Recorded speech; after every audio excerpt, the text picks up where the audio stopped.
Welcome to another edition of Wakamail, presented to you by IIM Shillong PGPX. We are doing this on the sidelines of Industry Academia Conclave 2016. The theme for this year's conclave is Geography of Thoughts and Business Consequences. I can't think of a better person to discuss on this topic than our guest for the day, Mr.Prasad Bakre. He is a corporate strategist and currently is associated with Sumida Corporation, Japan. He has over 10 years of experience in global business scenario and is a expert in Japanese language. And he works mainly in the Japanese point of view. So I can't, being the global business person he is, I can't think of a better person, and his insights on this topic would be grateful to us. Good morning, sir. Good morning. Uh, Thank you for taking out the time to speak to us. Oh, it's my pleasure. So I would like to start this conversation by asking about your Japanese experience. By your own words, you are a master of Japanese language. How did this interest come to you, and how has this shaped you as a professional? Okay, so there was nothing like an interest. It started more like a compulsion. I started learning Japanese at the age of 7, and it was an experiment carried out which went off. And then there was a point in time where I decided I had to take a call whether I take the mass route, which is engineering, computer Like engineering many route, of us. or I go on a niche route and chose the niche strategy, and then it has paid off well. And possibly I do have an aptitude for languages, so that just went off. So you worked mainly in the Japanese companies or Japanese businesses whole your career. Yes, I have worked partly with American companies. Okay. So some of my projects took me to the US, to Europe as well, and Southeast Asia. Okay. Fine. Next, I happen to come across some of your articles on Indo-Japanese collaborations. Yes.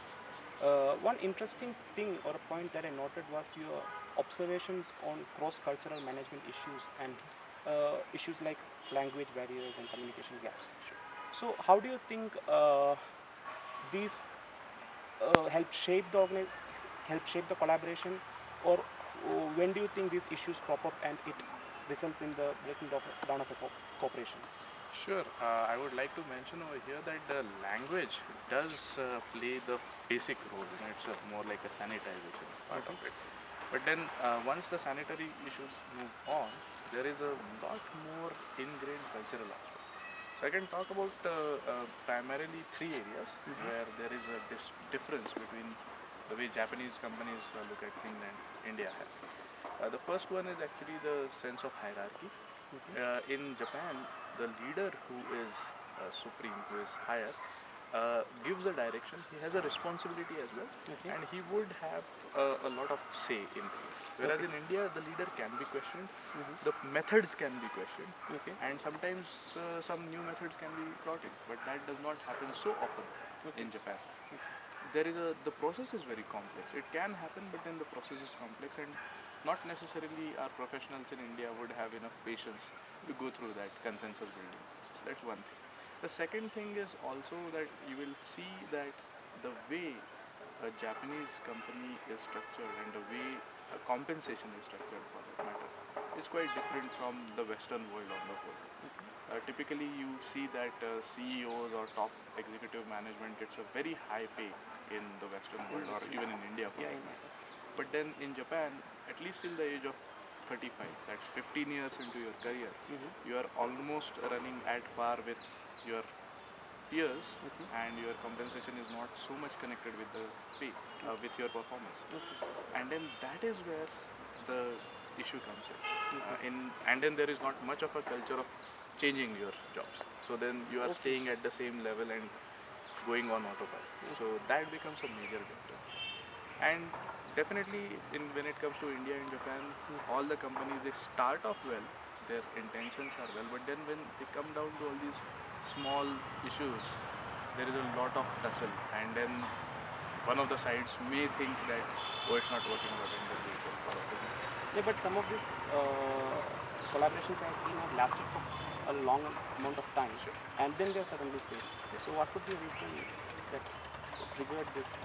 I think that's exactly the thing. So if you see, deterioration, metal fatigue, and what happens is the cracks develop, and then there is a sudden break in the whole thing. So typically with Japanese companies, what I have seen is one major thing which happens is Japanese companies either implant one of their executives in the location they go to, or they try to have an Indian team around along with Japanese. So the influence from the head office, which Japan thinks is supreme, is always there, and then that may meddle into the interests and the directions and strategies of the local managers, and that is where I think Japan can use a less micromanagement, or can have a more hands-off strategy.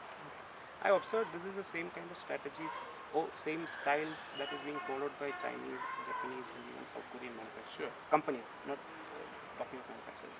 So my next question is about Indian companies. So traditionally, the way for Indian companies to expand in the foreign market is towards the west side. So it's either US or Europe or even Africa. So do you see, like the government is now coming up with a look east policy from a strategic point of view. So do you see Indian companies also looking east to the Southeast Asian markets, to Chinese or to Japanese markets? And if so, what could be the determinants of success for these companies?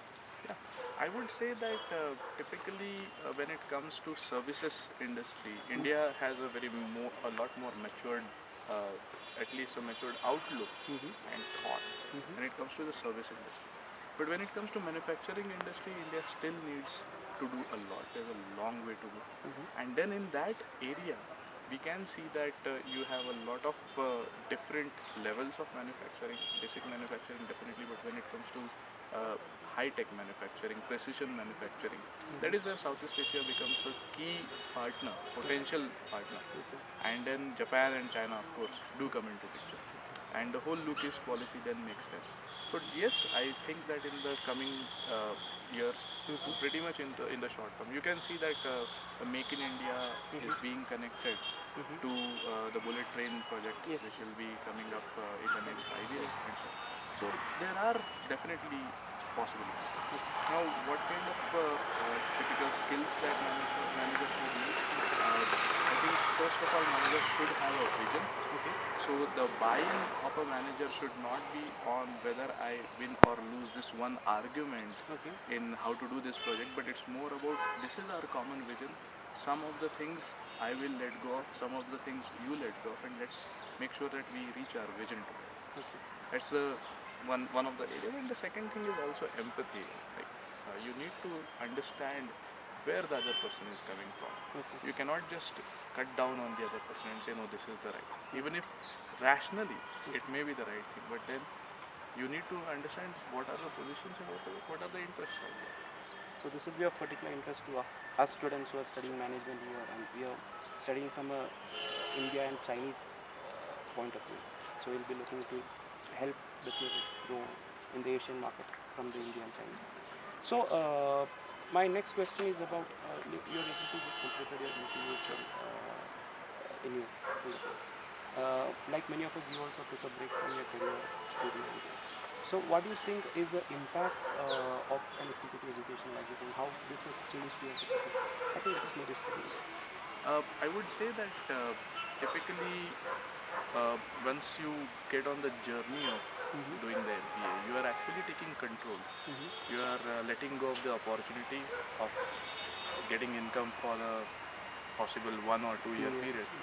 And then it means that you are now not waiting for orders from your seniors. You are going to take charge of your life.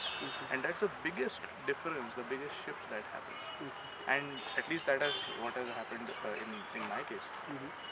Now the second part of it, which is a lot more important when it comes to growing as an individual, is developing skills and competencies, which you obviously do through the academic program. But a larger aspect of it is creating your own network. And till the age of say 30, up to 30, you would definitely grow in your own field and develop a network in your field. But when you come for an MBA program, you actually start sharing networks of all your peers, and that becomes a lot bigger size of network across industries, across geographies, and those are the key elements. So I would again want to say that initiative and drive to take charge of your life, then having good expertise on how to do management on the whole, and the last point is of course the network that you have. So it was pleasant.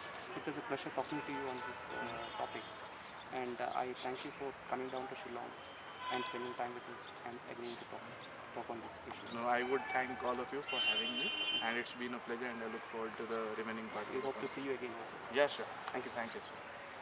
So that was a short discussion with Mr. Prasad Bakre. I hope you enjoyed watching this video. Thank you.